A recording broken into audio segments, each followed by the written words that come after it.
Hello there, welcome to my channel. I'm Angela from artery.com. I've quite a lot to show you today, so I'm not going to dawdle, I'm just going to get right into it.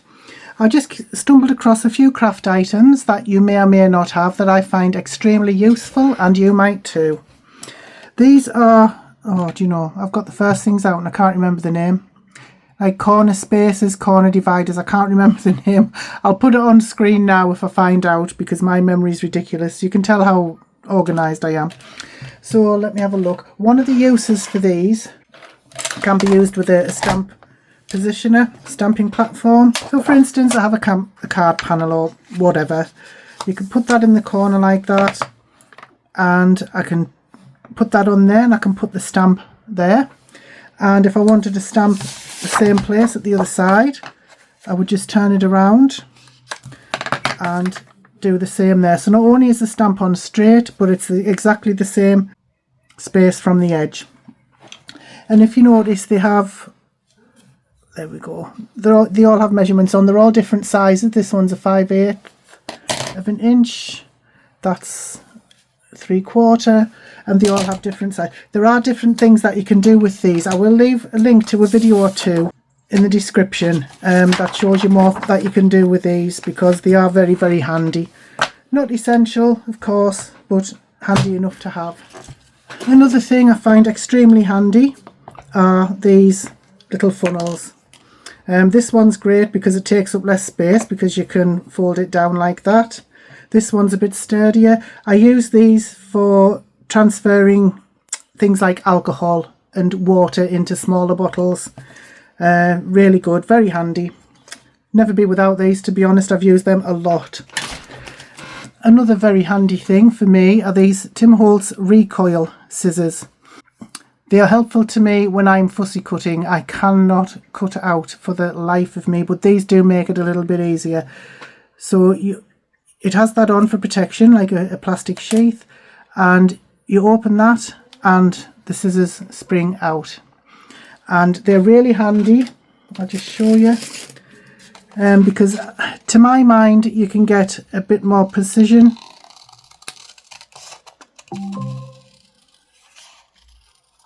I'm not cutting out anything in particular, I'm just showing you how easy they are to use.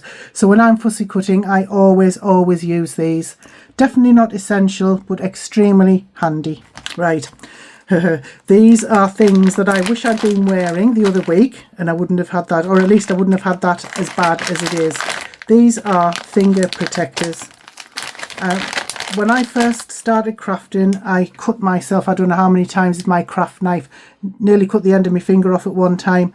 So what I do now is, if I'm cutting, I'll put one on my thumb, one on my fingers, and when I'm using a craft knife, say for instance with a ruler, this is something else on the list, a safety ruler.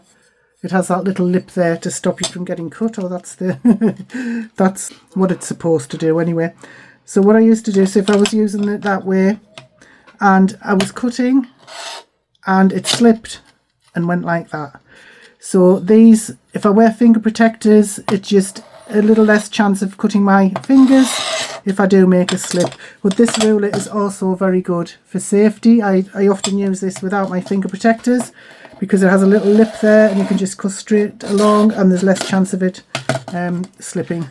One thing I think everyone should have in the craft room is crafting foam. This is just cheap kids crafting foam. I've run out of the white because I do use it quite a bit. It's excellent for giving dimension to your die cutouts. For instance, if I was cutting out a sentiment, like quite an intricate sentiment, I don't want to spend time gluing them all together to get that bit of height. So instead of cutting like 4 or 5 sentiments out, I can just cut out the sentiment, cut out one of these and stick it on. It can also be used for giving dimension to shaker cards and things like that. And if you use a lot of foam, you can get this from Temu. It's a nice big roll and it's quite thick, so ideal for shaker cards and things like that. Great for adding dimension. I haven't used this yet, but I do intend to in the future. So again, craft foam, not essential at all, but I'm sure most of you have something like this in your stash anyway. These are what I use. I make a lot of cards, both for myself and for others. and I do put them in here. If I can just show you. These, I call them card display packets. I don't know the proper name of them, but they're ideal because what I used to do was just put the cards in an envelope, and every time I wanted a card I would have to sort of open the envelope, peep in, see what they were, and the cards would end up quite grubby. But this way I put them in there and I can see at a glance what they are, so it's ideal for giving as gifts, or just for if you need a card in a hurry that you've already made, you can just see at a glance what they are. Very handy.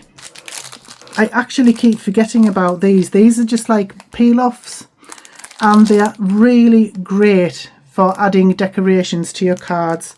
For instance, I'll get out this again. So supposing I had a card and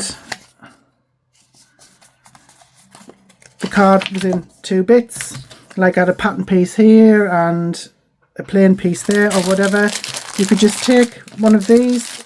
These are gold and silver ones, all different designs. So I could put one across there. I would make it slightly larger so I could tuck it behind because they're not really that strong. And if you have a card panel and you want to look as though it has another piece of card behind it, but you don't want to add the dimension, you could just put peel-offs all around, and they're just really good. Really handy for decoration. I don't use these often, but basically because I keep forgetting about them, but they are very good for adding decorations to your card panels and other things without adding extra bulk. Thoroughly recommend these. Right, this is a large, get it out, this is a large A3 cutting mat. These are brilliant on their own, but if you wanted to replace one of your cutting mats for your die cutting machine, you can cut these down to size. You could cut them in half, you could cut them in quarter, and you could use these as a replacement for one of your cutting machine plates. So for instance, I got this magic mat, I think, yeah, it was from scrapbook.com. This is quite sturdy, so I use this, and it's I don't know, is it about the same width? Maybe it's a bit wider, but to me, I got this for free for making a large purchase on scrapbook.com, but things like this are not really that cheap.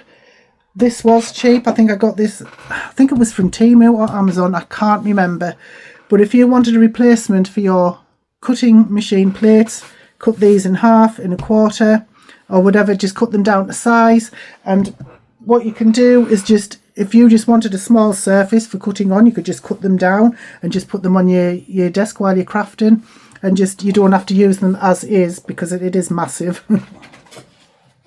These are also extremely handy. So for instance, again, oops, that's come off there, but for the same reason I would use that, I would use these for adding decorations around like a card panel or something like that. They come in all different colours. The silver and the gold are my favourite. But for instance, supposing I wanted to decorate around a card panel, but I didn't want to add dimension. I mean, this is not going to be straight by any stretch of the imagination. But what I do is go around the card panel with the pen.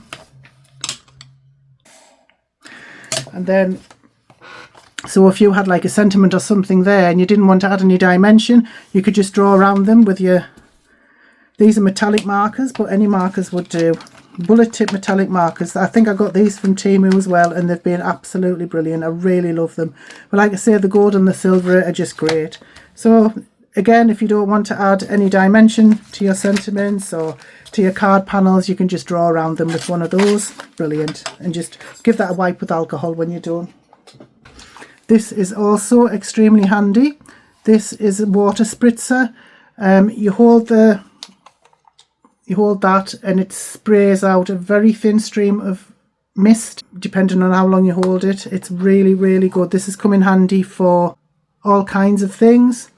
Sometimes when I add distress oxide to my projects, I'll if I don't want like blotches of paper, if I just want like speckles, I'll use this and spray that on there. It's really handy. Again, definitely not necessary, but nice to have. Also, glue pens. These are extremely handy. They can be used for, where am I? I use one of these. So these can be used for adding glitter or even foil to your projects. So you can draw, you can write, you can add little decorations. You just literally use the glue. Oh, hang on, I need to put this on some towel.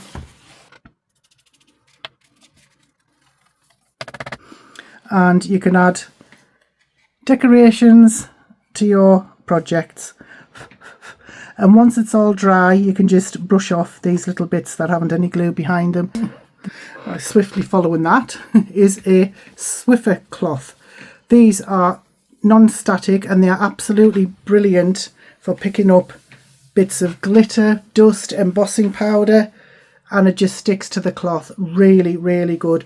I do have a little mini vacuum cleaner. That actually should have been on my last video about craft items that I regret buying. I have never used that little vacuum cleaner. I only ever use my Swiffer cloths because they are absolutely brilliant for cleaning up your messy glitters and things like that. No problem at all. Very, very handy. I do recommend that you get these. Also handy are various size bottles for different uses. This is a little spray bottle. I sometimes put alcohol in these, labelled appropriately, of course. Sprayed if I want to clean up bits of glue and things that have stuck to my glass mat. You can be used for making your own shimmer sprays. They can be used just for water, for spraying on your projects. These are fairly cheap. These are just fine tip glue bottles, which I cannot do without. Brilliant for adding glue to your little intricate die cuts and things like that. You can also get, I've also got a bigger bottle here which I use for a different glue. But like I say, you can use these for all kinds. You know, I think having different, they're not expensive, just different size bottles in your staff for different things. It helps you to keep them organised. If they're all labelled and you know where everything is, you could have a little shelf with all your little bottles on, all fully labelled, so you know what they are at a glance without having to mess around with giant bottles of this, that and the other. And these have turned out to be invaluable, in my opinion. These are reverse tweezers. Somebody was asking me in one of my comments on one of my videos what reverse tweezers are.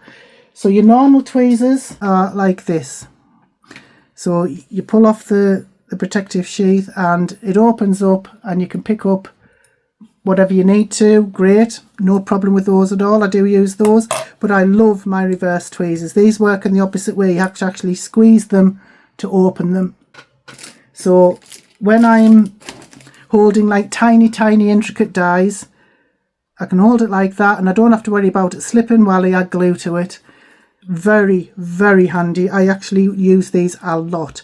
I've lost my Tim Holtz ones because of course I have. So I got these from Amazon, got them delivered the next day. Brilliant. Wouldn't be without these. Another extremely handy item for me, because I'm no good at tying bows, is this bow maker. So you can make large bows using those. You can use smaller ones using those. You can have them wide like that. You can have them closer together. This is my normal way of making little bows. I've got loads of ribbon and I don't use it a lot, but when I do, I like to make a bow using this. It's very simple and very easy to use. I will leave a link in the description showing you how to use this because it is so simple and the bows come out looking really nice. You can make double bows, triple bows, anything like that. Very handy. Another item you may not have thought of, I don't know what you call this, I'll try and look it up, but what you can do is you can cut it to make it straight and then use it as a glue spreader because it's silicone, non-stick, and you can use it as a glue spreader or you can use it for spreading glitter paste and things on your stencils. So I think that's a good idea because it is sort of bent. I used to use this for my wax seal making, but it can be used for other stuff if you just cut it along there and you have a nice straight edge. Something else along the same lines is just a sponge, like a craft sponge. Oh, that I didn't wash that last time. Oh goodness me. I normally do wash everything as soon as I've used them, but never mind. This is brilliant for spreading glue such as Mod Podge or your craft glue. Put small amounts on for putting on your intricate dies, so it gives them a nice even coverage, and you should be able to not make quite so much of a mess than you would like putting dobs of glue on. That's really handy as well. But my pièce de résistance is this. It's the Sizzix, what do you call it? It's a craft tool, the Sizzix craft tool. So the beauty about this is that it covers a lot of project making. So you can get different accessories for this. I have quite a few. Now I don't use a brayer a lot, so me buying a big brayer was just not on really. I do have one, but I haven't even opened it. That's how often I use it. I do use the palette knives. This is like a paper, oh man, what do you call it? Like roughens up the edges of your card. I'll just show you how to do that in a minute. But it comes with one of these, so you can put it on the bottom if you're not using it. But if you wanted to, if you were using two tools at the same time, supposing I wanted to use both palette knives, I could put it on there like that and they just twist on. Then I could use the big one, then I could turn it around and I could use the little one. But I rarely do that. I usually have the little stopper on there and then I just change the one. So it, like I say, it has a brayer. Handy, but like I say, I don't use that very often, so I didn't feel the need to buy a new one. I shouldn't have done it really. And this is great for giving your cards like a distressed look, because it just sort of roughens the edge a little bit. Got different sizes there. And again, you'll need your Swiffer to get up all of the mess. But yeah, that's really good. I mean, I've used this a lot, to be honest, because sometimes I do make like vintage envelopes and little journaling things, and that's great just for roughing the edges up. And you also get this with it. It's like a little blender sponge attachment, and I've tried these, and these are just cheap ones from Temu, just replacements. So you just take it off like that. They've got Velcro, and then you can just put on the next one, do what you are, blah blah blah blah blah. Take that off. Obviously you're going to get you up to your eyes, but never mind. And then put another one on, blah blah blah. This has come in really handy over the years. This tool is really well worth the money. I think you can get a craft knife for it and all. I'll have to look into that, but there's all sorts of attachments and things you can get for this. And honestly, I wouldn't be without it, because it means I can get rid of my brayer. I can get rid of a lot of the sponges. They're similar to this that I never use, so I can get rid of those as well. Palette knives I've got, which I can get rid of because I can just use these. I keep all of them in this box, so I just put this box away where I can find it easily, and then I can get rid of a lot of stuff that I would normally use instead of this. So again, a very, very handy tool to have. I have got loads of stuff in my stash that I could have gone on this list. I have a lot of things that are really handy that you may not have. Let me just get one more thing out, what I forgot about. Yeah, this is really handy for your intricate dies, and you have to try and get all the little pieces out. Instead of poking them out one by one, you put your die on there and you can go over it like that, just gently, don't go mad, and it should take most of the little intricate pieces out for you. Another very handy tool. So I hope this list has been helpful. If you have anything that you'd like to add to this list, something that you find handy that maybe people would not think of or may not have in the stash, please let me know in the comments. In the meantime, thank you so much for watching. I really appreciate it as always. Have a great day. Bye bye now.